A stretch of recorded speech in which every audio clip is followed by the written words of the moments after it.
June 18th, 1815. Just south of Brussels, in the quiet fields near a village called Waterloo, history holds its breath. Thunder cracks in the sky. Rain pours down on the muddy plains. But what's coming isn't a storm. It's the final act of a man who once ruled over half of Europe. A man whose name shook the world, Napoleon Bonaparte. This is the battle that changed everything. The fall of an empire. The rise of new powers. The end of an era. But how do we get here? Just a year earlier, Napoleon had been defeated and exiled to the island of Elba, stripped of his empire, his power, and his glory. Europe breathed a sigh of relief. They thought it was over. But Napoleon? He wasn't done. Welcome to What Happened, where we unravel the greatest moments in history, one country at a time. And for our 19th chapter, we are exploring the Battle of Waterloo. In March of 1815, he escaped Elba, returned to France, and in just a matter of days, the impossible happened. Crowd flocked to him. His old soldiers rejoined him. The French army rallied behind their emperor once more. And just like that, Napoleon was back.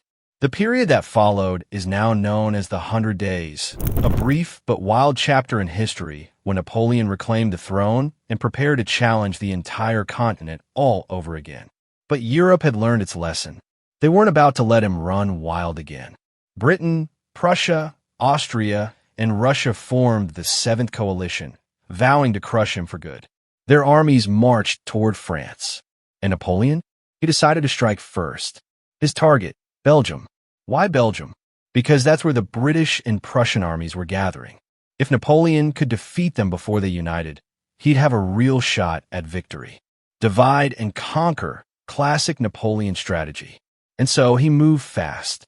He won a quick victory at Ligny against the Prussians. Then he turned toward the British, commanded by the Duke of Wellington, camped near Waterloo. And that's where our story truly explodes. It rained all night before the battle. The fields turned into a muddy mess, terrible for cavalry and cannon movement. But at 11:30 a.m. on June 18th, Napoleon gave the order. The Battle of Waterloo had begun. French artillery opened fire. Infantry surged forward. The clash was brutal and relentless. Wellington's troops held strong, forming tight defensive lines. French cavalry charged again and again, but the British squares held. Meanwhile, the battlefield was a nightmare. Smoke everywhere, gunpowder in the air, men screaming in different languages. And all the while, everyone was asking the same question. Where is Blücher? The Prussians had promised reinforcements, but would they arrive in time? Hours passed. The French attacked Hougoumont Farm, La Haye-Sainte, and other key positions. Casualties piled up. By late afternoon, Napoleon was close. So close. And then a sound in the distance. Drums. Marching. Shouts. It was the Prussians. Blücher's army had arrived, tired but determined. They stormed into the right flank of the French army. Napoleon was caught off guard. His grand plan shattered. Desperate, he launched the Imperial Guard, his most elite troops, into a final assault. They marched up the hill toward Wellington's center, but the British held firm. When the Guard began to retreat, panic spread. For the first time ever, the Imperial Guard broke.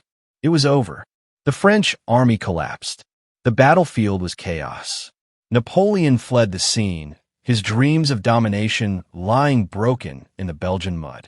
In total, over 47,000 soldiers were killed, wounded, or missing. The fields of Waterloo were soaked in blood, smoke, and silence. Napoleon surrendered days later. This time, there was no second comeback. He was exiled to the remote island of St. Helena in the South Atlantic, far from France, far from Europe, far from power. He would die there 6 years later, his empire gone, his glory faded. But Belgium? It was now etched into the heart of world history. Waterloo had become more than a place. It became a word, a symbol for total defeat, for the moment when even the greatest can fall. So the next time you hear someone say, he met his Waterloo, remember, it all began here, in a quiet Belgian field, where the world turned and an emperor fell. If you enjoyed this deep dive into one of Europe's most dramatic battles, Give this video a like, subscribe for more epic stories, and comment below. What moment in history should we explore next? Until then, stay curious, stay bold, and I'll see you in the next chapter.